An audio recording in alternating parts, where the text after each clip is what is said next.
9. So yeah, right around 10.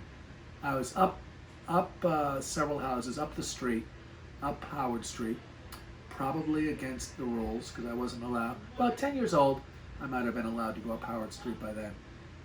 But I was sort of doing something naughty, in that I was climbing on a neighbor's roof, garage roof. That is naughty. I was up in their garage roof, and somehow I climbed up, and I was looking around up there. But I'd been up there a couple of times actually. But on this one occasion when I climbed up on the garage roof, as I was reaching up, climbing up the corner of the garage, I yanked myself up, tried to yank myself up onto the roof. I was pulling myself up, and I clanged myself right on the corner of the garage. Right that sounds there. so painful. It was very painful. Yeah. And it was bleeding a lot, but I knew I'd get in trouble if I went home.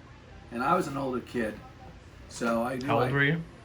Well, again, I think I was close to 10, probably 9 or 10. So I just sort of cleaned myself up, and not even sure. I don't even remember if I told my parents about it. I definitely did not go to the hospital for that one.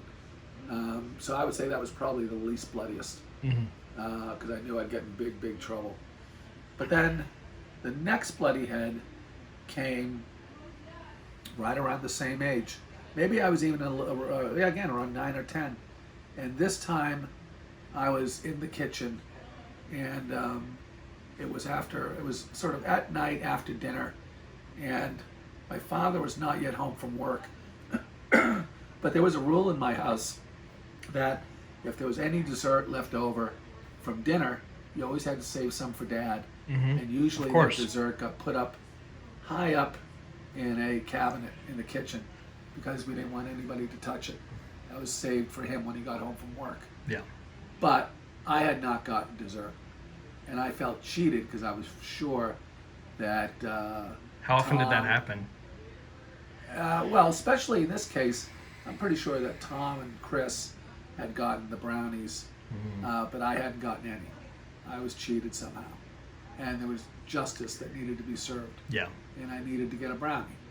So I waited till everybody emptied out of the kitchen, went into the living room, then I snuck back in the kitchen, climbed up on the counter, and was opening a cabinet door so that I could reach up high to grab myself a brownie.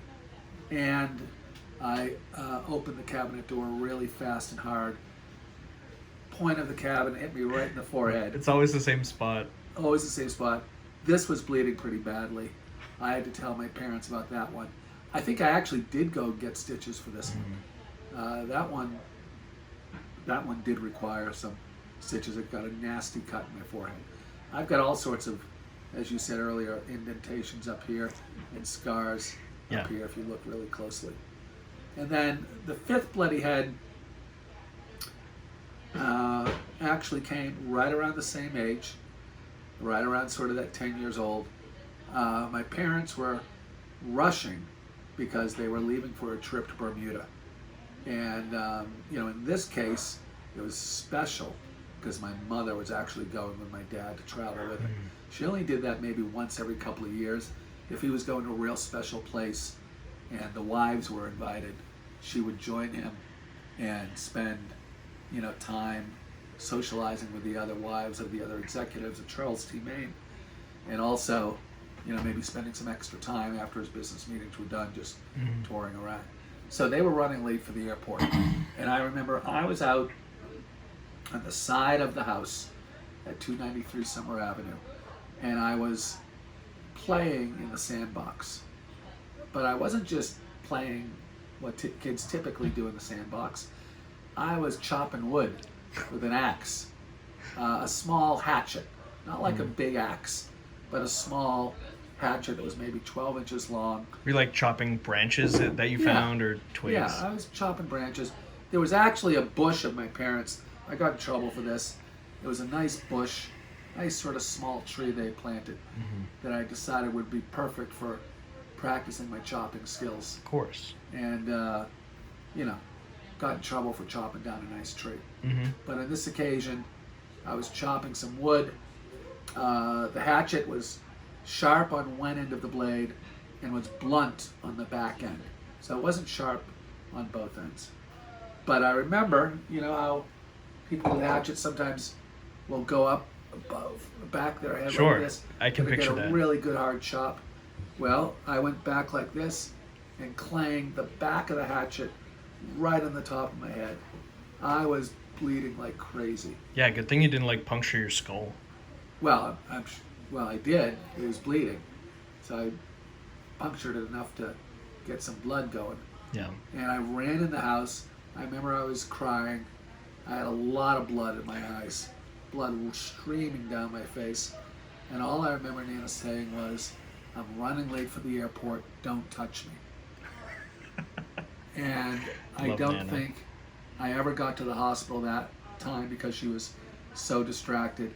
I definitely probably should have gone to the hospital for stitches that one. All right, those are the 5 bloody heads, but I'm going to surprise you by telling you I think there might have been a 6th bloody head. Undocumented. Undocumented, heretofore never revealed, and I can't be sure that it actually occurred.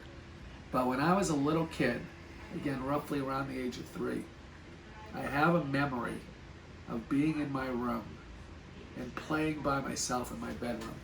And I had a large mirror that, it was a tall mirror, tall glass mirror, that was not hung from the wall. It was planted on top of my bureau. And it was sort of just leaning against the wall. It wasn't attached to anything. And I have a memory, and I can't tell if it was a dream or if it was true, but somehow I was playing around that mirror, and it tipped and fell right on my head. Glass shattering all across my skull. That's so dangerous. My face. I remember I would dream, again, I don't know if it was a dream or real, but I have a memory of my face being covered with blood. Yeah. I don't know if it was true. I bet But it was. It's so vivid, and it seems so real, that I give it at least a 50-50 chance that it was true. Okay. So there might be 6 bloody heads. 5.5. 5.5. So that's the story, John. Thanks, Dad. All right, buddy. See you later. What's the day today? Today is June 18th, 2021. Yep. See you, buddy.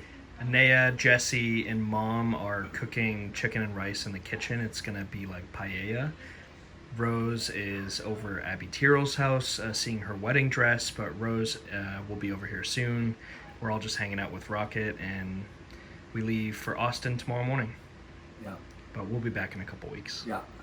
So, Love you. Love you too. Bye, Johnny. Bye, Dad.